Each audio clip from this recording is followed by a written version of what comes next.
E kinde ma yiero magana ariyo prariyo kod abiriyo medo sudo machiegni, moko kuom jotend rawere pacho kae koro chako chenro mar jiwo rawere wetegi mondo owuog oko kendo kaw thuolo mag telo, nimar gin kod kwan mathoth manyalo kelo lokruok ma gidwaro. Kaluwore kod ja ohala Victor Ongola, thoth rawere ma pacho ka thoro goyo koko ewi telo makare ma gidwaro to gionge opande ma en okumba mar kelo lokruok e telo ma pacho kae. Kuom mano, ojiwo rawere mondo mi obede ongala mambele e kelo lokruok e yiero mabiro ma ok gidewo hikgi.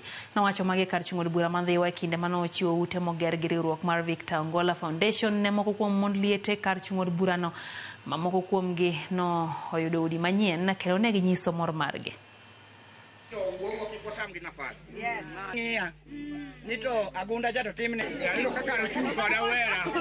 Nafas mar youth e siasa ka osebedo maonge nikech wandikono wan idhu kauru kura to kwasekawo kura to wagone jomage, wagone jodongo ka.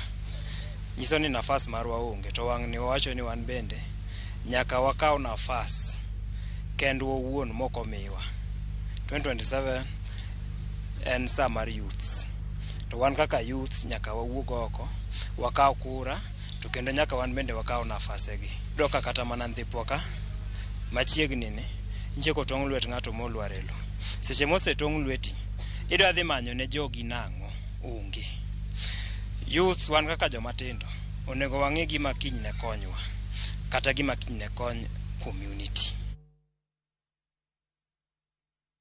Uganda ma jodhot ma Kasai Nyakache kaunti ma Kisumu obiro kanyakla mar tego riwruok margi magdhi tiyo godo e chwalo dongruok margi e sekta mopogore opogore kaka somo, gedo kod mamoko. Nyasi mar sidho ayanga riwruogno